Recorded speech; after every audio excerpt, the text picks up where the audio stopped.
এটা শুধু রাজশাহীর সম্পদ না, এটা সারা বাংলাদেশের সম্পদ, আমাদের ঐতিহ্য। এই রাজশাহী সিল্কের বর্তমান পরিস্থিতিটা কী অবস্থায় আছে সেটা দেখা এবং এটাকে কিভাবে আরও উন্নত করা যায়। আপনারা সকলেই জানেন যে 1977 সালে শহীদ রাষ্ট্রপতি জিয়া রহমান সাহেব এই রাজশাহী এই রেশম বোর্ড স্থাপন করেছিলেন। তারপর থেকে পরবর্তীতে আমাদের সাবেক প্রধানমন্ত্রী দেশনেত্রী বেগম খালেদা জিয়া এই রেশম বোর্ডের উন্নয়নে অনেক কর্মকাণ্ড নিয়েছেন। বর্তমানে মাননীয় প্রধানমন্ত্রী জনাব তারেক রহমান সাহেব উনি আমাদের সাথে বসেছেন, উনি এই ব্যাপারে জানতে চেয়েছেন। আমাদের মূল উদ্দেশ্য হলো, মাননীয় প্রধানমন্ত্রীর মূল উদ্দেশ্য হলো এই রাজশাহী সিল্ক এটাকে কিভাবে আরও উন্নত করা যায়, আরও আধুনিকায়ন করা যায়।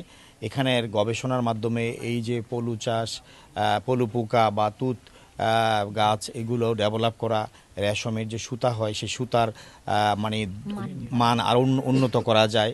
বিশেষ করে সার্বিকভাবে এই রাজশাহী সিল্কের ঐতিহ্যকে আবার আরও কীভাবে বৃদ্ধি করা যায় এবং পুনরুদ্ধার করা যায়, যেটা অনেকটাই পিছিয়ে পড়েছে।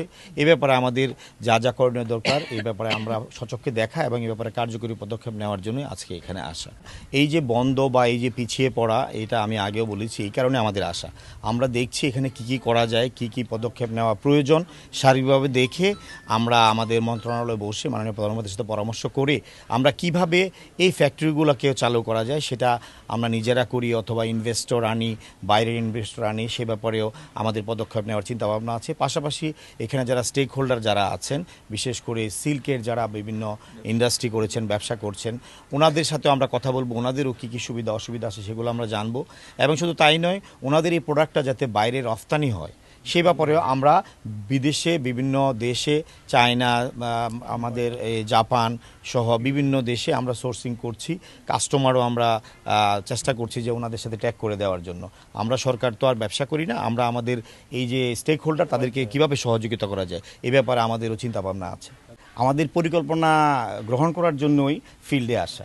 এই যে আপনাদের কাছ থেকে তথ্য পেলাম, আপনাদের কাছ থেকে আমরা স্টেক হোল্ডারদের সাথে কথা বলবো, আমরা আমাদের বসনি যারা আছে তাদের সাথে কথা বলবো, এগুলো জানা বোঝার জন্যই এবং সমন্বিতভাবে কী পদক্ষেপ নেওয়া যায় ভবিষ্যতে। এই যে আমরা 400-450 মেট্রিক টনের মধ্যে আপনি বলেছেন যে প্রায় 10% আমরা বাইরে থেকে ইম্পোর্ট করতে হয়, এই জায়গাতে আমরা কিভাবে আমাদের লোকাল প্রোডাকশন আরও বাড়ানো যায় এই জন্য কার্যকরী পদক্ষেপ নেওয়ার জন্য আসা। অবশ্যই আমরা এই ব্যাপারে ভবিষ্যতে একটা সমন্বিত কার্যক্রম পদক্ষেপ আমরা গ্রহণ করব। আর সিল্ক ফ্যাক্টরি হয়নি, আসলে এটাই তো প্রশ্ন যে আমরা কেন এটা বাড়াতে পারলাম না, কেন হচ্ছে না। এই ব্যাপারে আমরা আসছি, আমরা যাতে সিল্কের প্রসার বাড়ে, স্থানীয় পর্যায়ে আরও ফ্যাক্টরি উৎপাদনকারী প্রতিষ্ঠানগুলো বাড়ে। কিন্তু এর চেয়ে বড় বিষয় হলো এই যে আমরা প্রান্তিক যে পর্যায়ে যে কাজগুলো আছে, পলু চাষি যারা আছেন, আমাদের এই বসনি যারা আছেন তাদেরকে ট্রেন্ড আপ করা। এই যে আমি একটু আগে বললাম যে আমাদের 11,500 মতো আমাদের বসনি আছে। এই বসনি কিন্তু ফ্রিডম ফাইটারের মতো। এই ফ্রিডম ফাইটার কিন্তু আর 71 সালে যে স্বাধীনতা যুদ্ধ হয়েছে, এই যুদ্ধে যে মুক্তিযোদ্ধা এরা কিন্তু দিন দিন কমে যাচ্ছে। মুক্তিযোদ্ধা আর আমরা পাবো না, তার প্রজন্ম পাবো।